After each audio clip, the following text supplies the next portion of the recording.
Every Sunday morning, the sun shines bright. Grab your favorite mug, let's take flight. With the Coffee Time podcast, we gather around, talking about Colombia, where love is found. Expats share their stories, dreams unfold. In this coffee triangle, adventures bold. Oh, coffee time, bring us together. With laughter and love, we'll face any weather. From the mountains high to the valleys wide. In this coffee hug, we find our pride. From Medellin to Cali, Cartagena shores. Exploring this country, we open new doors. Tips and tales shared, we laugh and we learn.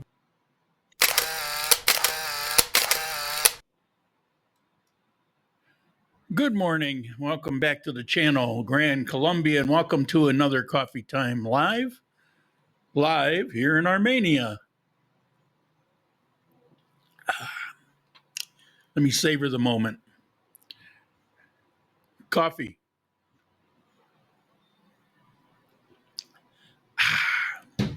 Yum, yum, yum. All right. So how you guys doing today? I'm broadcasting on a new site. I'm not changing. I'm on Rumble, but I added a site called Kick. I keep seeing the name pop up. It's something relatively new, and a lot of people are gravitating to it, but it seems like it's mostly youngins. It's mostly meme videos and games and things like that, but it's kind of interesting. So I figure I open an account. I'm streaming there. Doesn't cost anything. We'll see what happens with it. Sound and video good. Oh, thank you, Owen. Appreciate that. All right. Today, don't have a lot of stuff. I got about 7 news items, and then I got my topic for today. It was a request where I get a lot of my topics. Speaking of, I got a request recently, and it came along with an email that was a small book, this long. It was quite an email. I had a lot of information. A lot of it was interesting information. And it was a lady who had some input, but also a request. I hadn't gotten a request like hers in a long time, but in the past, 2, 3, 4 years ago, I don't remember exactly when, I got 2 or 3 requests, and I forgot about it and never got around to it. Excuse me. So I'm going to put out a feeler for information so I can follow through on that request. Let me take a look at the chat, see where we're at. See people are piling in. That's pretty good. Juka, greetings from Finland. How you doing? Dan the man, howdy. Good morning to all. Mr. B. Nick, looks like you're a subscriber. Thank you. Thank you, Mr. B. Nick. I appreciate it. Buenos dias. How you doing? New York retired. Good morning from upstate New York. May be joining you next year, but in my favorite city, Cali. Yeah, sound video good. Hola, where my glasses? I think I scarred them. My lenses. These are very expensive lenses too, and they got the coatings and they change in the sunlight. They're Bausch and Lomb, I think. They're a brand, and I don't know. Maybe I need a new prescription. It's only been like a year or so, 2 years maybe. Oh, some of the, by the way, my health is improving, feeling really good, have been lately. But one of my medications said something about it might play with my vision. Maybe that's it. I got too many medications, that's for sure. Hola, amigo. 16 days more before waking up at the farm. Have a great show. I should be free to check it out. So give me a holler when you arrive. And Jen NYCH Genchi. I don't know. I can't pronounce these. Not like they're actual words, but when you create a username, you can use it, like create an actual name. Good morning from Vancouver. How you doing? See, I didn't make the 51 joke. All right. So, what is this request?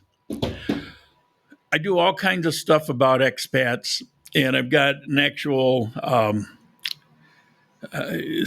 whole section for expat information specifically about coming here, moving here, things you need to know. But I've never done for specifically female. And it's been pointed out to me in the past and recently in that long email that it's different. Their interests, requirements, things that they need are different than what it would be for a man. And she gave me a number of reasons why it's different, seems legit. So I want to do that. I want to do probably a coffee time, maybe a standalone video. I'm not sure yet. Maybe it'll be parts in a coffee time, and then I'll put the rest into the premium channel because I still have to produce those. But if you are, or have been, or will be an expat, doesn't even matter if it's Colombia, past, present, future, I would love to get an email from you about your experience or your concerns or your wishes. I wish it were such and such, or I wish I could such and such, to help me put that together. As not being a female, I mean, I'm not stupid. I can figure certain things out, but it would be a heck of a lot better if I got direct information. And I got her email, which pointed out to me that a couple things I'd never thought of. And so if I get more information, there's probably going to be a couple more things I never thought of. Okay. Victor, glad to be back at Manizales. Welcome back. Victor is awesome dude. He's got, he had a farm. I don't know if he still has a farm in Manizales. He had a farm that he had people working it for him, and a house. He sold the house. He got an apartment, and he's living in this beautiful apartment. But he's married to a Filipina. And so he goes to the Philippines for 6 months, and then he comes and lives here for 6 months, hoping that at some point she'll fall in love with it and he can be here more often than 6 on, 6 off. Fat chance, because as long as you hold that out there as an option for her, Filipinos are very much like Colombians when it comes to family. And you pull them away from their family for a week or two, and they're already homesick. So you probably got a future of 6 on, 6 off. Okay. But hey, that'd be a pretty good life in and of itself.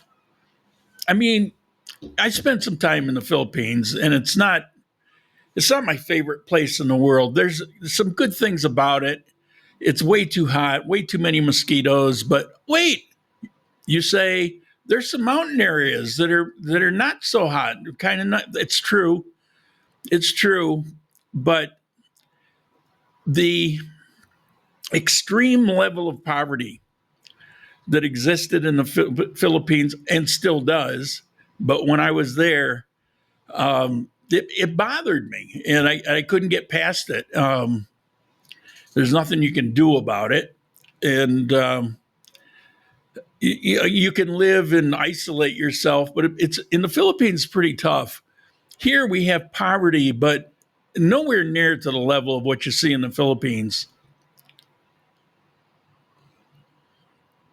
And the people you see here that are homeless, that are out in the streets, that give the impression of really poor, those are pretty much similar to the United States, where it's by choice.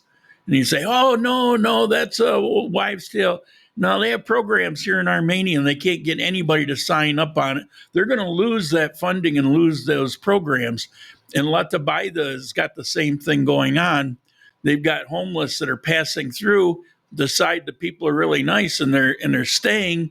The mayor's very upset about it in Latabaida, to the point where he's put out a lot of information, including in the local paper, spreading it around, asking people to spread it around. Don't feed the homeless. Don't gift them. Don't donate to them. Just do not do it, because it's causing them to stick around, and it comes with a whole set of problems. But when they go to them and offer them a hand out of being homeless, they're not interested in it. So it's very much like that. And it's not just the United States that has that going on. And, a lot of people that come here that don't really know the country, they'll see those people because they don't hide them here. And they don't zone them out, so they could be anywhere. And people look and say, oh my God, look how poor it is. Well, those people that you're judging Colombia on are choosing to do that. In Philippines, you got a whole different thing going on there. There's desperation, poverty, rampant in the Philippines. So the heat, the mosquitoes, that, when I decided I can't work anymore, I considered different places. I considered Thailand, been there, and it's beautiful, and there's a lot of interesting things, and the infrastructure is really good in Thailand. But the rap about Thailand, I just didn't feel comfortable going there. Philippines, just explained why. Thought about New Zealand, can't really afford it. Anyway, we don't need to go through the whole list. What do we have here? There's a good YouTube channel that gives pretty much good perspective from a solo female who moved to near Medellin. There's lots of interesting and I hope useful information for a female. Yeah, well, there's other YouTube channels out there, granted, but it's like I got this channel and I keep getting requested that, so I'm going to do it here. I'm sure those people look at that, but as boring as I may be, some people like the way I present my videos. I don't, and I know a lot of people don't, because I'm kind of a boring guy, but a lot of people like it. So hey, I'm doing these. I get the requests. What the hell? That's what I'm going to do. I mentioned this. I mentioned her last week or the week before, and she seems like a very nice person. To be perfectly honest with you, I couldn't get through the video. It bored me to tears. But that's just to say that we all have different tastes. Very few other, we'll say, YouTubers, Rumble, YouTube, whatever, will I watch. They usually drive me crazy because there'll be something where they're repeating information that isn't true, but they're just repeating it because they read it on Facebook 3 or 4 times. It drives me crazy. I get very frustrated with some people that are out there. You're not boring as far as you know. No, I can't stand to watch my own videos. So that's why, well, it's not really why, but I put a lot of effort into trying to have good, accurate information. And I take pride in the fact that it is so rare that I get called out on something. And every time I do get called out on it, they were mistaken. It's not that I don't make mistakes. I'm sure that I do.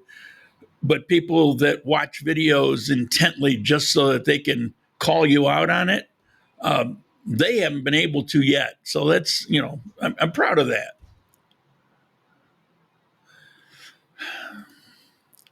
I love your videos. Yeah, it baffles me, but it's part of what keeps me going. So I don't know. I mean, I like, and when I see a video that I find interesting, I tell you guys about it, like Afro Wahida. It cracks me up. Now, I can't watch her speechless with Maya, I think it is. She doesn't talk. It's an interesting concept. But all she does is walk around doing Colombian things. I see it every day. So, I don't know. Those bore me. What I like is her laughter, her positivity, and mostly her sense of humor when she's doing her regular videos. It cracks me up. And so I tell you guys about it because I find it very entertaining. But most of the video, particularly in Colombia, most of the ones you see are, showing you all kinds of stuff about chicas, walking down the street and talking to hookers and, stuff like that, which, look, I'm not a prude. I don't have a big issue with it, except I'm not interested in it. As a matter of fact, because there's so much of that out there, it's why one of the most requested topics is finding somebody. I'm here, I'm alone, I don't want to be alone. What kind of tips can you give me? Can you put together a video? And I did one maybe 4 years ago, and I buried it because all you get people that misconstrue things, and they try to make problems of it, and it's I don't know. So it's a topic that I just never really talk about. All right, so every week I'm losing my voice. I got a next doctor's appointment. I should ask them about that. Why do I keep losing my voice only during the videos? All right, let's do some news. Do I have my? Yeah, here it is. Here comes the latest from Quindio, with rhythm and flavor, up-to-date news. It's starting now. Okay, number one. San Juan de Dios Hospital has not collapsed, but it does have technical difficulties. So that may not make sense to you. There is a rumor running around Armenia that this is the old hospital in the north. We got the new ones that are getting ready to open. But the old hospital in the north, that last year I went twice to the emergency, that it's kind of going out of business, that they can't take people, and I don't know what. And it's not true. It's funny how rumors start. It's not just expats and Facebook. But they have a CT scanner. They only have one there. But there's a bunch of them around Armenia. And their machine is broken, and it's getting serviced. And so for a number of weeks until it's back up and running, they're referring people off to a couple other clinics, private hospitals. They call private hospitals here clinics, they're referring them off. And that started a rumor that that they were basically shutting down and sending people away, only for CT scans and only because their machine's broken. So if you hear that rumor, now you know why. All right, what do we got next? Here's a bit of good news. Every year, they monitor the water quality. The primary source of water for Armenia is the Quindio River. And they check it for all different kinds of chemicals. And I don't know, there's a whole series of things that you do for water quality. And they found that it doesn't even come close in any category. In other words, it's very clean water. We kind of knew that, but it's nice to see the headline. It's nice to get confirmation.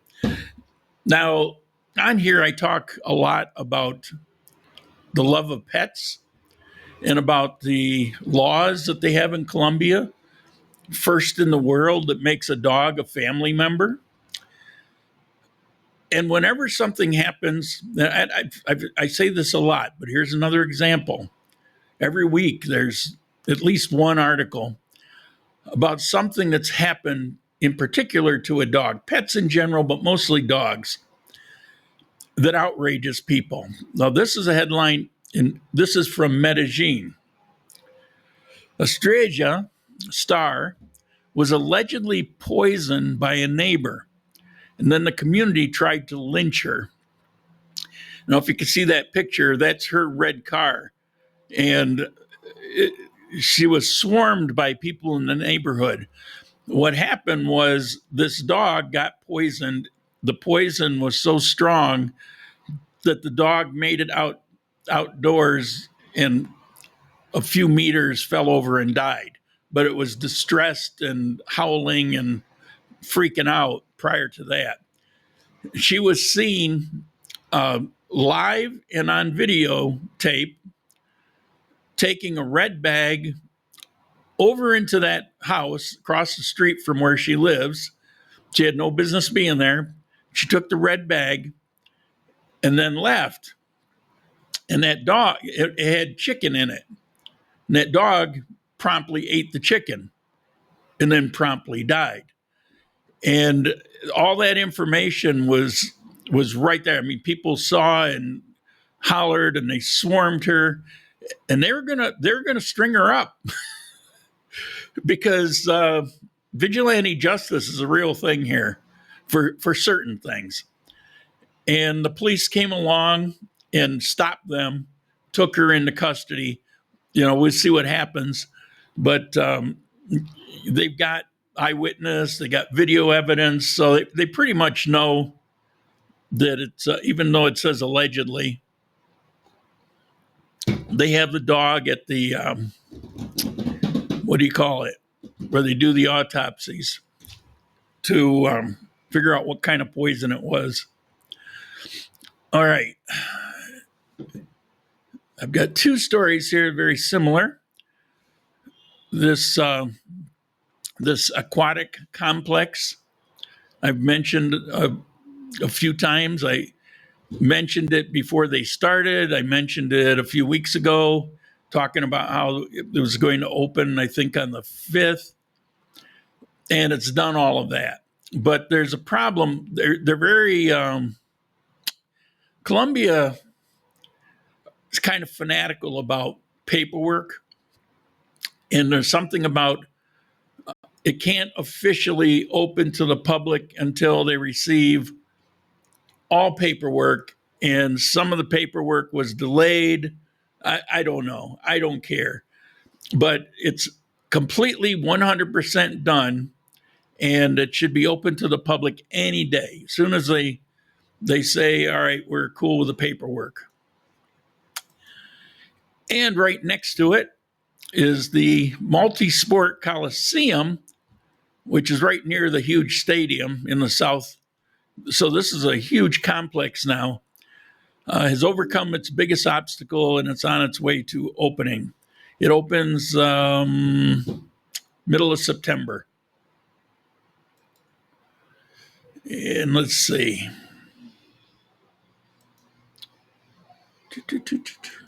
Here we go. Quindio advances toward full connectivity. Fiber optic network will benefit more than 2,000 households in strata 1 and 2. All right, we got it all throughout Armenia. And there's internet all over Quindio, but they've been stringing fiber optic all over Quindio, including down in Pihao. I mean, really out there. And what they're talking about here is there's 2,000 households that are in strata 1 and 2 in Quindio. And for 1 year, they're getting the free fiber optic internet. They don't have to pay anything for a year. I'm not sure what that's about, but okay. And then after a year, they pay their lower amount, and I get to pay for part of it. But it's all cheap, so it doesn't really matter. And my last news item here, if you guys are still there, feel free to comment as we go. I'm going to do an ad read before I get on to our topic.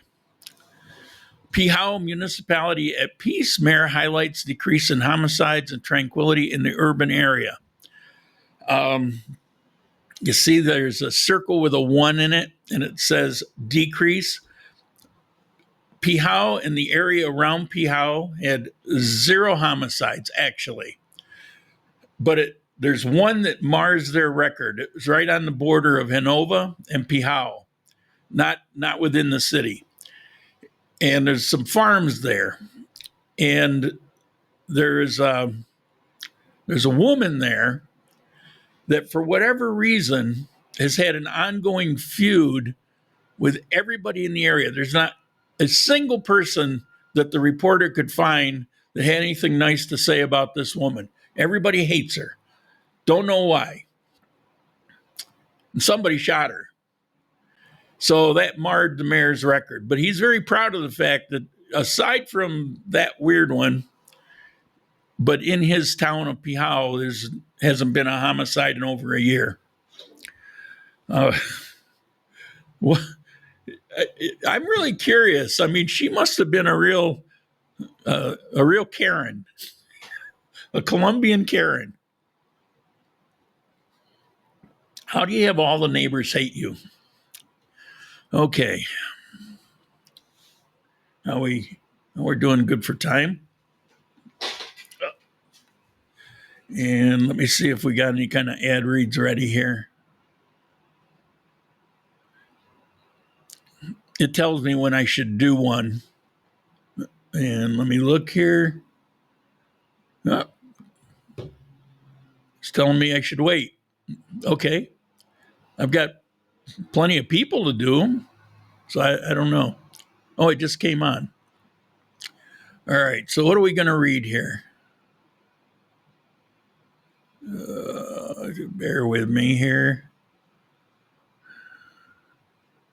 And there's a lot of these. Let's do something different. All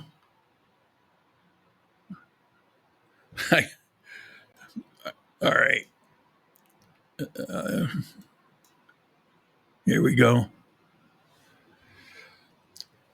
Looking for a comfortable but unique option for your gaming setup? Check it out at technisportusa.com. With a wide range of ergonomic chairs and an array of colors, you will definitely bring your setup to the next level. Always comfy, never boring, Technisport. Use code RUMBLE for 10% off entire order. See, now I like that one because it was short and sweet. All right. Let me check the chats.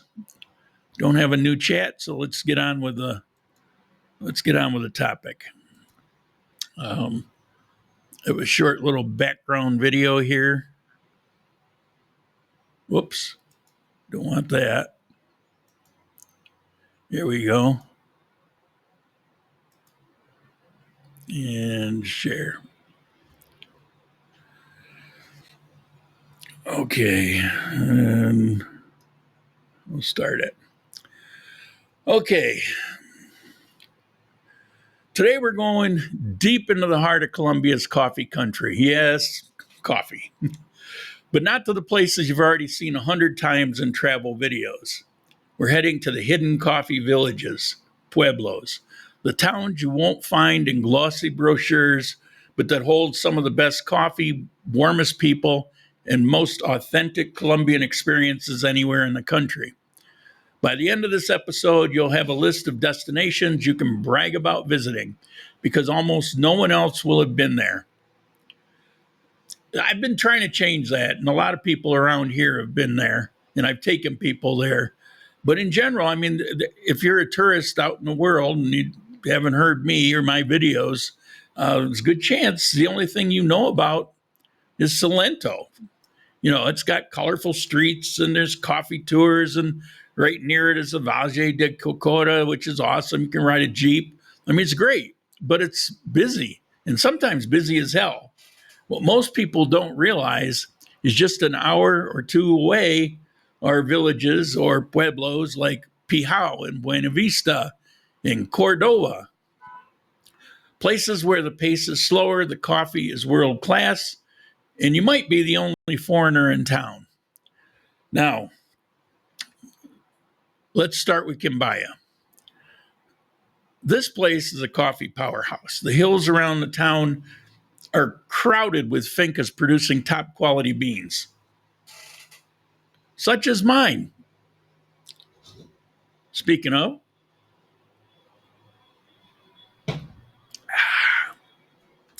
Coffee Time Exotics Farm. But Quimbaya is more than just great coffee. It's also home of the Cooperativa. In Quindio, there is a cooperative group that is like a franchise of the Coffee Federation of Colombia, and you submit for testing the coffee. You can do it through them, or you can send it direct. I have them process. I buy coffee from the farm, but then I have the cooperative bag it, roast it, and bag it for me.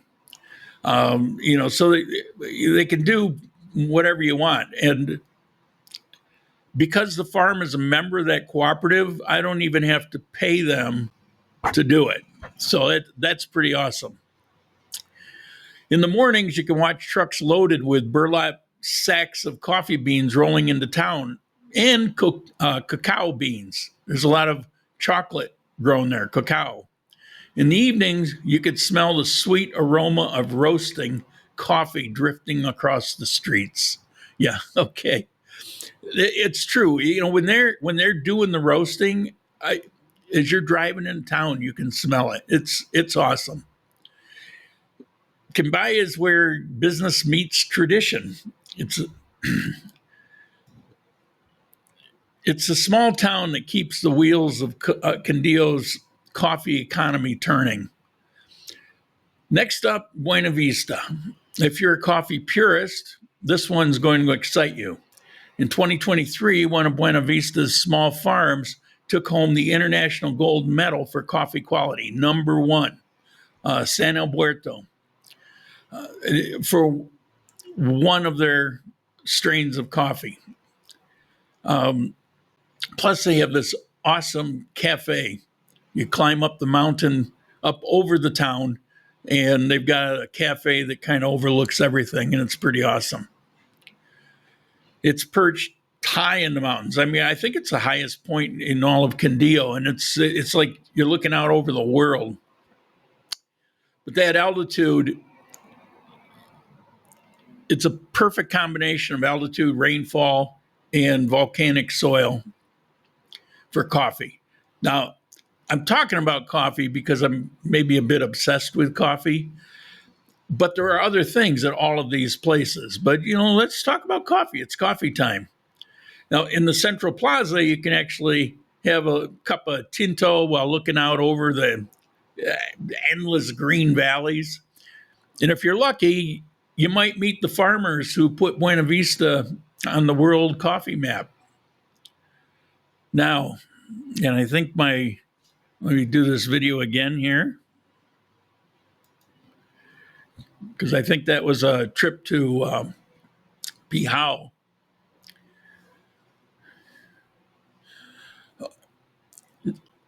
Now, Pihao is officially recognized as Colombia's first Cita slow or slow city. It's a thing. And in Pihao, life is intentionally unhurried. I'm sorry, I'm a little distracted because I'm getting all these messages popping up and it's unnerving. I'm trying to ignore them. Sorry about that. The streets are lined with colorful balconies, as all these little towns are. Locals greet you like family. Absolutely. In this little video clip, you'll see a guy, actually, we're going into it right now, this little coffee shop. He remembered me from a couple years prior, and he made me up a special coffee, and he put my name on it to show me that he remembered me, which is pretty cool. And he owns that Lukman, Cafe Lukman. He owns that farm, and that's the guy, and that's his little cafe. So at a place like Pihao, I mean, that's, the owner, the farmers, the people. I mean, it's a good chance. Where else are they going to go? That's where they live, and it's pretty interesting. We had about a half an hour conversation talking about coffee in Pihao. The surrounding mountains are just covered in coffee farms. One of the first all-female cooperatives it's in Pihao. And in our world, we would never hear of them, but they're kind of notorious, or maybe I should say famous, unless they had anything to do with killing that woman, but they're kind of notorious for their group. These are all small family-run operations, like I've talked about it in the past, and all of Quindio is basically that. Because the farmers, they resist these large-scale production operations. They're not interested in that. Instead, they just focus on their own specialty, sustainable growing methods, not using chemicals. They spend a lot of time thinking of new ways to do things, or implementing old ways that were done that maybe their grandfather told them about. Now, next one, this place is really isolated, but it's beautiful. That would be Genova. Getting there means taking a long, narrow country road. Wait a minute. We're going to see my coffee here. Come on. Come on. I know you're there. Come on.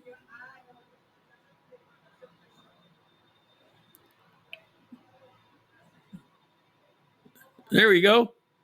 No, his handwriting wasn't great, but I thought that was really sweet. All right, let me get rid of that. You don't need to see it all that many times. There we go. All right, we're back in Genova. And when you arrive there, it feels like you're stepping back in time. It's hard to explain how much it is like that. It's very difficult to get there. There's a single very narrow road that goes up through the mountains. The road will be impassable sometimes of the year. There might be a rock slide or something. It's not the easiest place to get to, and sometimes they just get closed in. They can't get out. Everything there is very traditional. For example, you walk around here, particularly with females, tattoos. You see tattoos everywhere. I hate tattoos.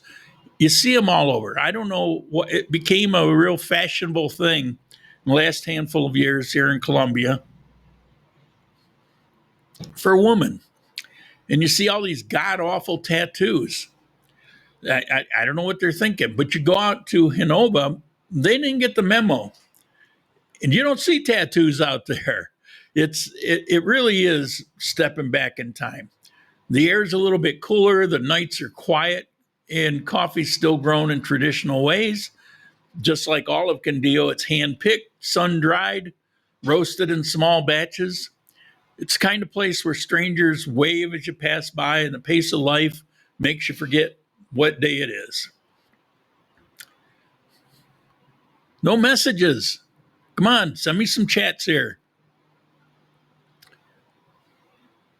Tell me how boring I am. All right, next one. Cordoba. Now, I had forgotten, but as I'm putting this together, I've been to Cordoba, I don't know, many times. I've been through it. I've stopped there. I stopped there once, maybe 5 years ago, and did some video. And as happens sometimes, the memory cards go bad. I lost that video. And then I forgot about it. I never went back. Therefore, to do a video, I have never done a video in Cordoba. I've done a video of every place in Quindio except Montenegro. Well, I did a little video in Montenegro, but I never focused on it because I hate the place. It's sleazy. It's crime ridden. All right, if you're from Montenegro, my apologies, but I just don't like it. I don't even want to talk about it because I don't think people should go there. But I know it might be a little harsh, but hey, it's my opinion. So I never did Montenegro except a little section. I walked through part of it, did some video, learned things. I stopped, talked to some people there, and a lot of my opinion is formed based on my conversations with people that live there and a lot of the news that comes out of there about things that go on. But so Montenegro by choice. Cordoba, it's an awesome town. It deserves at least a video. And I never did one. I have none. I got videos of everywhere else, at least one. Sometimes like Circasia, I've probably got 2 or 3. Kimbaya, I've got a couple. I mean, so I've got to get back out there. I got to do Cordoba.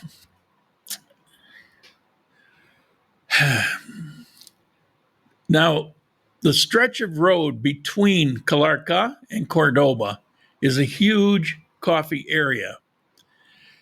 Cordoba is surrounded by farms. And when I talk about coffee, not just coffee, but also plantain, every fruit, every citrus fruit you can imagine. There's pineapples. There's all kinds of tropical type things. But, my thing is coffee, which, by the way, I have permission. I can now sell this coffee within Colombia. It costs 3 times as much when I send it to the United States because of shipping. Here in Colombia, it's considerably cheaper. So if you're visiting and you thought about buying, you can save yourself. It's like 35% the cost is if I ship it to the U.S. And it all goes to shipping. I hate it, but I've checked every single option. And if I'm not sending big quantities, that's the price is what it is. Can't get around it. And I went to Amazon and I looked at coffees being sold by other people, and they're all in that same price range, which makes sense because the shipping costs what it costs. But if you want to try this coffee, particularly the mocha, which you can't find anywhere else, nobody else seems to be growing it, and the bourbon rosado, which is the best I've ever had, you can buy it now. Anyway, enough of the advertising, self-promotion.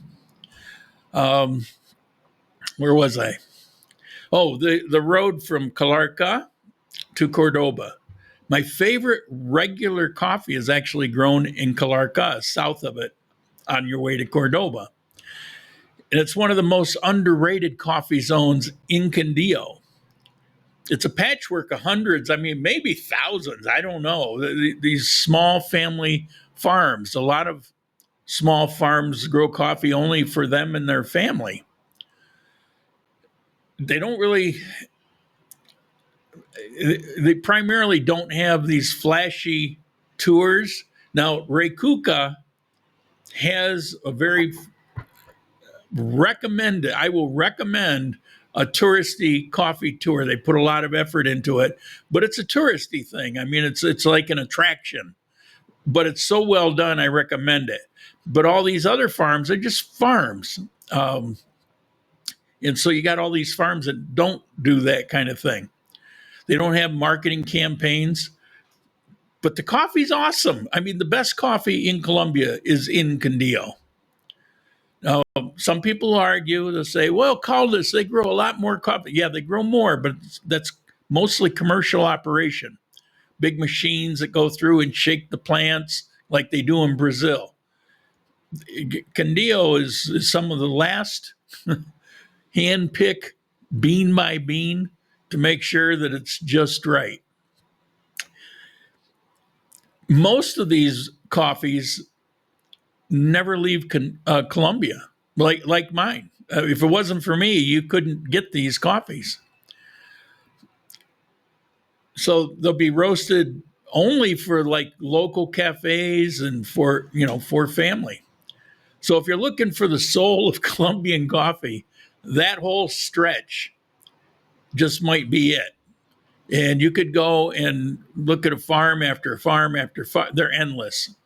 When I was out trying to find what coffee I wanted to put my name on, that's what I did. I went farm after farm, all in my old black Ford. So there you have it. There's 6 areas or places that prove Colombian coffee country is much more than a tourist trail. From the cooperative at the heart of Quimbaya to the award-winning farms of Buena Vista, the slow living of Pijao, the hidden valley of Genova, and the endless fincas between Calarca and Cordoba, every cup here has a story, and every story tastes a little different. Next time you're in Colombia, skip the crowds, grab a bus, and go find the places where coffee is not just a drink, but it's life itself. And when you talk to these farmers, if you think I'm being flowery and exaggerating, being hyperbolic, I'm not. When you talk to these farmers, you see it in their eyes, you see it in their face when they start talking about coffee. It's like the lifeblood. It's hard to describe, but you go to these small farms and talk to the man himself, and you'll see what I'm talking about. Now, you go to the bigger ones like Morelia. It's an awesome place. You don't actually see the owner. You see the people that work there, and it's all, kind of touristy, and it's very cool. In that little video clip, you saw the affogato where they pour the espresso over the ice cream. That was there, and it's an awesome place. But and they grow coffee right, and they have very good coffee, but it's a bit more detached. But when you go to these small farms that only, maybe only have a handful of acres, and you talk to the owner, and they start talking about how long it's been in the family, and the way that they talk about coffee. They don't just grow the coffee; they're constantly thinking of ways to improve the coffee. They're out every day, checking the plants over, and I mean it's something to see, and that's why I'm doing this. I was thinking about putting together some promotional stuff on coffee, and I was remembering some of these trips that I should have done video, but a lot of people out there are not comfortable with camera. I'm out there for business reasons, so I didn't think it'd be right to stick a camera in people's face. But it was striking what I found. It was so unique, and you don't find it with other crops. You don't find it about their plantains, or they just grow that stuff. It's just food. But when it's about coffee, it's a whole different ballgame. So if you ever get a chance, go hit up a couple of these. You'll see what I'm talking about. All right, let's see what we got here for a few chats came in. I love Cordoba, best town in my opinion. I wouldn't say, how do you say what's best? They're all best, maybe in different ways, except Montenegro, of course. Kind of like Cali. Yeah, I'm very opinionated. You know, places I like, there's places I don't like, but I have reasons. All right, where are we? Here we go. Owen, I saw an episode about coffee from Yemen, supposedly the best in the world, even better than Colombian. I've had it. I wouldn't say so, but some coffees originated there. For example, the mocha that I have came directly from Yemen, and this farm is growing it here. The conditions that it's grown in, better in Colombia.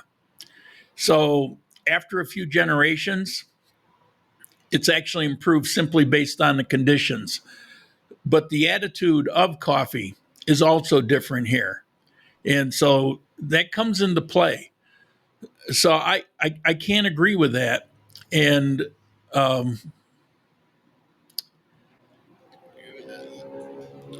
there's an interesting thing about coffee because it's so subjective.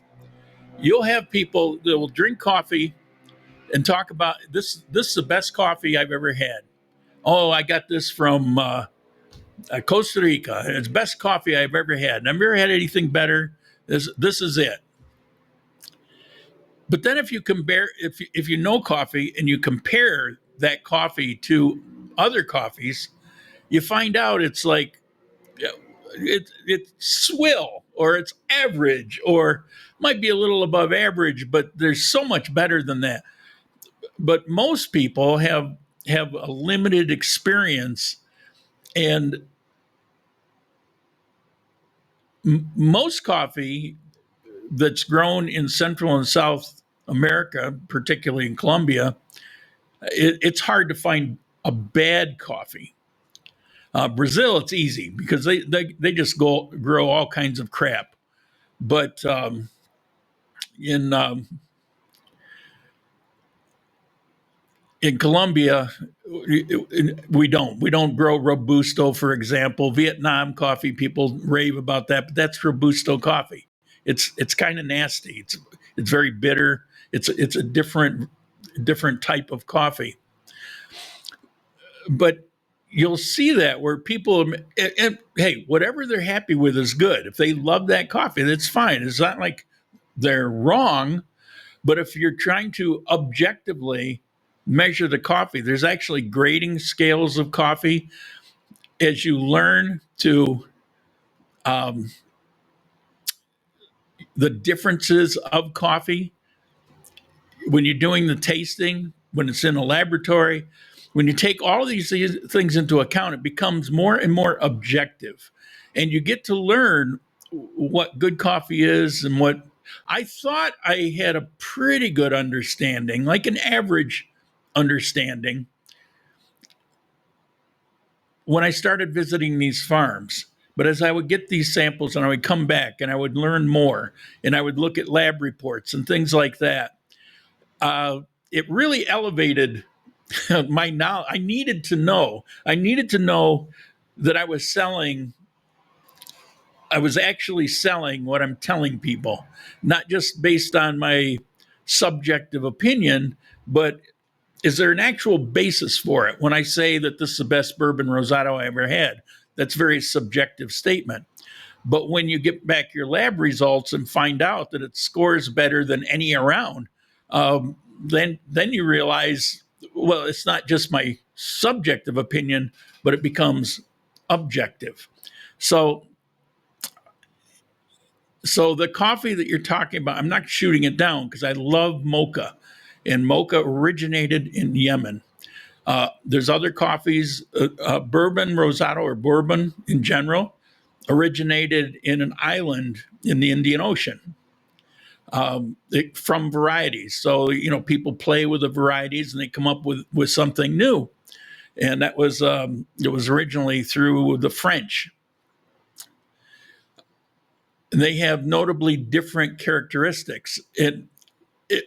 If I were to try the Mocha and the Bourbon Rosado and some blend off the supermarket shelf, if I were to try that 25 years ago, I would have said, oh, that's pretty good. Oh, that's pretty good, depending on how it was made. Oh, that's pretty good. I wouldn't have known the difference. And I might have come up with my favorite, but I wouldn't even know why. And 2 weeks later, it might have been something different. I just didn't really know. It's kind of like, it's very much like wine, where you could start off, I like the wine, I don't like the wine, well, it's too bitter. And then you learn to appreciate certain things. The more you know wine, you get away from enjoying the sweet wines, and you maybe prefer some of the more dry wines. Coffee is like that. The more you learn about it, the more you can focus in on what it is you actually like. All right. I probably should apologize. I get talking about this and I get carried away. Cordoba is known for fine Corinthian leather. Younger people won't get that. Oh, I guess. Yeah. Well, yeah, and that was entirely marketing, right? What was his name? Ricardo Montalban. Fine Corinthian leather, the Chrysler Cordoba. And there's no such thing as Corinthian leather, but they just came up with it for marketing, and it worked. It worked. There's very few people that knew that was just a made up term. Bud Bean, great sales pitch and a contribution. Thank you very much. I'm not sure where that one's through. I'll have to check it out. It's the first one I think I've gotten through the chat. So that's awesome. Thank you. There's so many different ways of how people brew coffee, and some beans are good for one type of brewing, and others. Personally, I love brewing coffee in Turkish style, and not all beans. Yeah, I think there's a lot of truth to that. But one of the biggest issues with brewing methods is the grind. If you try to make a French press and you're using a grind that's closer to an espresso grind, it's going to be horrible. It's going to taste horrible. I was asked, why do you sell whole beans? Well, whole beans will actually last a long time. You grind and it doesn't last that long. But aside from that, I don't know how somebody's going to make their coffee. Could be a mocha pot, could be a drip, it could be French press, could be espresso. Every one requires a different grind. And that grind is critical to how that coffee is going to taste. And so it takes a while to dial it in too. Every grinder is a little bit slightly different. I had to waste probably quarter of a pound of beans figuring out my grinder for this coffee for making it espresso. It just wasn't there. Over extracted, under extracted. You have to kind of figure it out. The water temperature, the pressure, all those things are critical to the taste of it. But once you dial it in, man, now you're bringing out the best. Now it matters. Let's see. Well, not all beans are good for this particular method. That's true. Yep, that's true.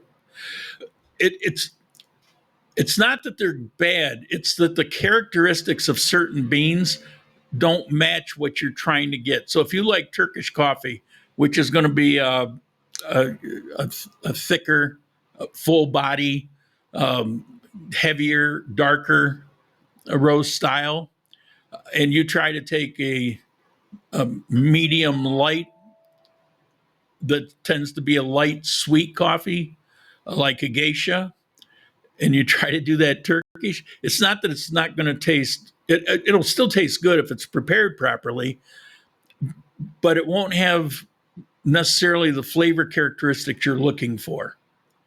And so that's what it really comes down to. It doesn't mean it's going to be a bad coffee. And the thing is, if you drank that particular geisha with that method, and as long as you had it dialed in so it's extracted properly, you would soon learn to enjoy it, most likely. Let's see what we got here. No need to apologize. I didn't comment expecting you to agree. Just curious if you heard about it. Never had it myself. Best coffee I've had in Florida was from Peru. You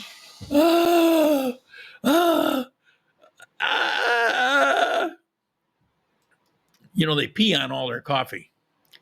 Just saying. Always grind the beans myself. French press is my preferred brew method. It does take trial and error to get the grind and amount right. Yeah, absolutely. And you get a new grinder and you got to start all over again. All right. Thank you for these comments. Thank you for the contribution. Great sales pitch.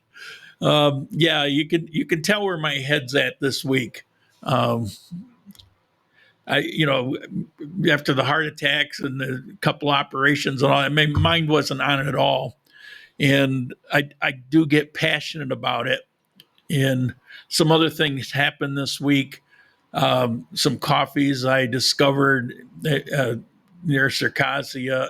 There's just a lot of things going on. It's all related to coffee. And so that's where my mind is. That's why this topic came up today. And, plus I need to start promoting my coffee again, because it fell idle. It fell neglected for a period of time. And now everything's up and running and good to go. So, I got to do something. The pea must have given it that distinctive taste. Yeah, I say that because I've been to Peru a couple times, and I swear, when I crossed the border from Ecuador, I got 10 feet within the country of Peru, and it smelled like piss. And that night, I forget what town it was, but that night I stayed in a town near the border, not on the border, but it was close to the border. And that night I went out. The people at the hotel said, "Don't go out at night. Don't go out. It's very dangerous." I had to go out, so I went out and walked around. It reeked. I mean, people in Peru will just pee anywhere.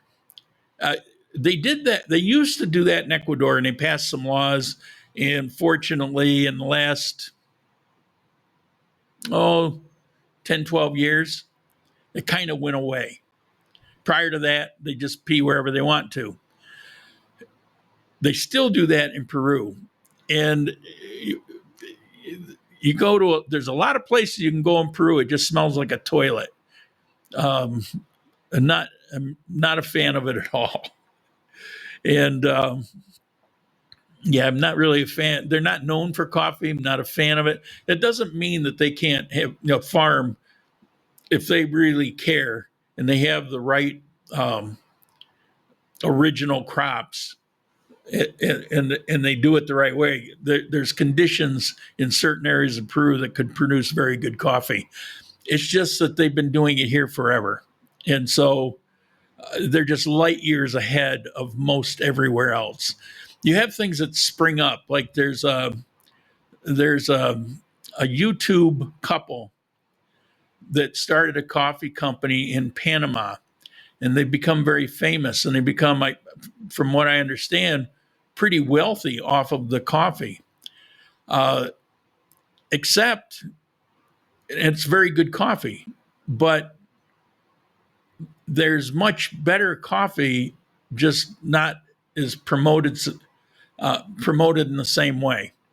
Again, it goes to that thing about there's coffees here that would qualify for the best in the world, except they're only made for the the farmer and his family.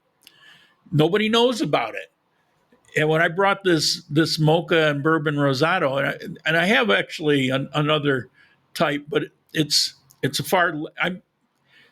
good coffee. I'm perfectly comfortable selling it. Not my favorite. Other people might like it, but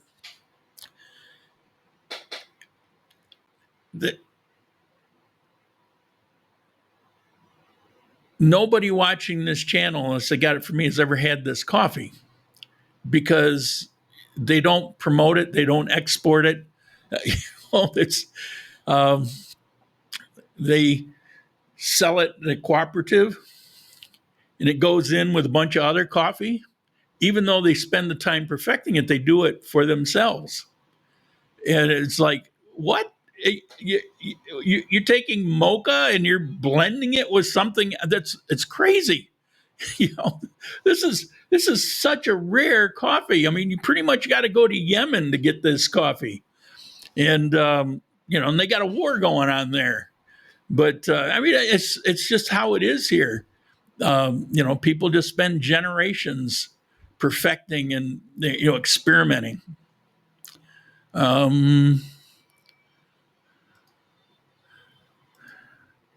P must have given it that distinctive taste. Absolutely. I found it to be very smooth. Of course, most coffee here is burnt tasting like Starbucks. Here in the US, you're talking about, yeah. That's the taste that we all had. We all look for, in the US, darker roast, because we don't know any better. We're drinking that dark roast thinking we're tasting the coffee, and we're really just tasting the burnt. And we didn't know. I mean, I didn't know.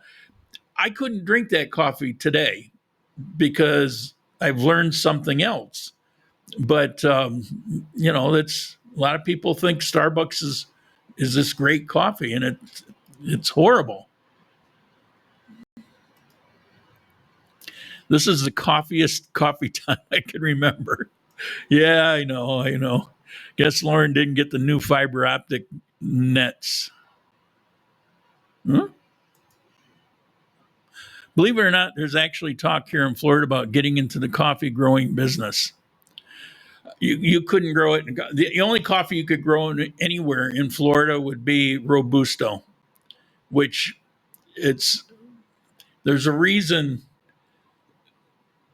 There is no Robusto that even comes close to being known as good coffee. They grow the hell out of it in Brazil. Brazil is number one growing coffee. It's nothing but a gigantic commercial operation, and their coffees are inferior. There are some experimental things going on with trying to create good coffee, but their conditions aren't really there for that. But it's fine for Robusto. Robusto has no problem being in hot climates at sea level. It'll grow.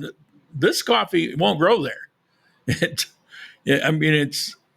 would just be horrendous. So yeah, growing coffee in Florida it's just not going to work. Renee, how you doing? I'll be in Armenia third week of September. Friends, family asked us to bring back some Colombian coffee to Belgium. I can't sell it to you in Belgium, but I can sell it to you here when you're here. No problem. Where is it? Maybe missed it. How is Miss Sharik and Mom doing? Sharik is in Cali today and tomorrow. She's moved here permanently. She lives in the building next to me. Did you have to move in on my doorstep? She was here first, preparing to set herself up. And so she's moved there. She's got a job in Pareda at a coffee lab. And so she's going around grabbing coffees and testing them for her own coffee, because she found out that the grading on her coffee in Calca, it was okay, but it wasn't that high. And she's got my coffee, and it's like, oh, surprise. Told you so. But it's very cool. So she's doing that. As part of that, her job is to actually drive out to these different farms. And so all of that is awesome. And she has that job to augment her coffee business. And she's doing amazingly well. She's making more money than probably 95% of the people walking around here in Armenia. Her coffee contracts are, by our standards, are huge. She can't get enough coffee to fulfill them. That's why she's actually looking at other things. So she's getting paid a pretty good wage because of her university degree and stuff. So she's getting paid a pretty good wage to work in these labs and visit all these farms where she's gathering up this. She's getting paid to get information like I did. I didn't get paid for it. It cost me money to go around to these places. She's getting paid to do it. So, yeah, she's doing well. Her mother remains in Calca with all the family. She was fairly high profile just because she's just so outgoing, and the farm had a lot to do with that. It's kind of complicated, but being there was not a good thing for her. But for her family, they're okay. So anyway, she was more of a danger to a family by being there. Yes, said that one. I've heard that the more coffee is roasted, the less caffeine it has.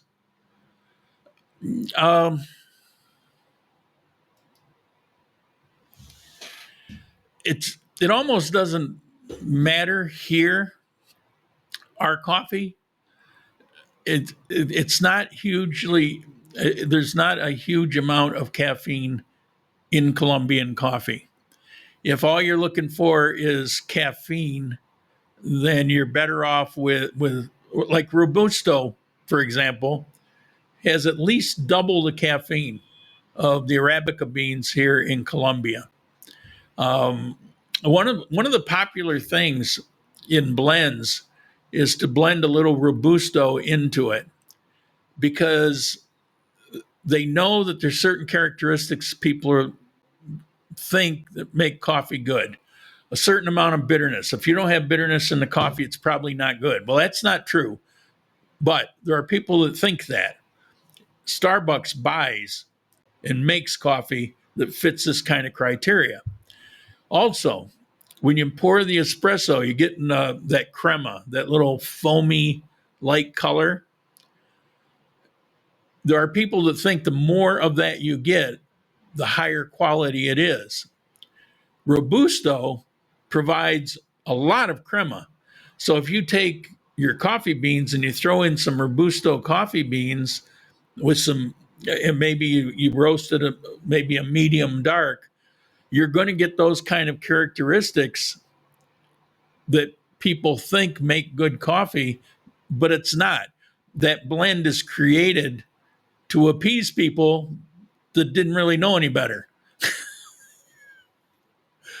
And blends are like the catch-all. And it's funny because you'll see a lot of blends that'll say gourmet blend. Well, what makes a gourmet? There's no actual category for that. Gourmet blend sounds good. I used to love blends. I can't stand them now because you can't tell if it's good beans, bad beans. It doesn't matter. As a matter of fact, they'll take the inferior beans that they can't use in a single origin and they'll throw it into a blend because nobody's going to notice it. A blend, all it does, instead of having a very high quality, it becomes average of the best and the worst. and rarely the best. The best is reserved for the single origin. These are single origin, well, not just single origin, but single variety. So this bourbon rosado, it's nothing but bourbon rosado beans. If I had a gourmet blend, it would be whatever's left over. It's whatever that coffee that I say I'm not the biggest fan of. I've got it. I sell it. Some people like that particular type of coffee. Maybe I'll talk about it someday. It's an exotic coffee. Santa Cafe #1. Maybe I take the leftovers. I've got a little bourbon rosado, maybe a couple mochas, and I'll throw in more of that. Sell it as a blend. Well, it's not as good as any of those would be individually. All right. What do we have here? Thanks for the follow. Thank you. Yes, thank you. Yeah, if you want to follow, I would certainly appreciate it. All right, so I'm droning on this. It's funny because the number of viewers went up as I went into my rant about coffee. So you never know. I'm supposed to do another ad, but I don't feel like it. My throat's not there. We'll survive on that one short one I did. I've got to do a certain number, but that's good. Thank you for tuning in today. As always, I really can use your feedback. I appreciate it. We got another comment here before I go. Whoops, here we go. It's amazing how much coffee growing and production resembles wine production. Very much so. And the more you look into it, the more you realize coffee is very, there's so many amino acids, so many, it's so complex with so many different,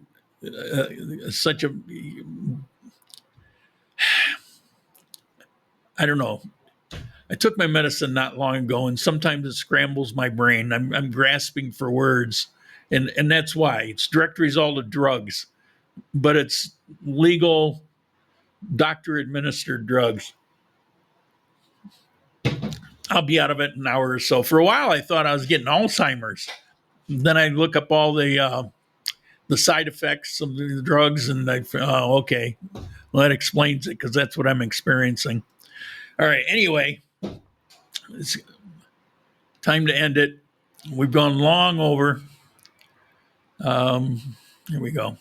Thank you very much. I will see you next week. Thank you for the contributions. Thank you for all the comments. Definitely appreciate it. Please keep the emails coming. I read every single one of them. And, feel free to put comments in. A lot of people don't watch this live. And so go to the comment section, put your 2 cents in. I'll still read it. Because I had that, people bring that up. Well, I really wish I could catch the live because I'd like to comment on something. Well, that's what the comment section's for. I will still read it. It just won't be live. Might be a day later. All right. Ciao.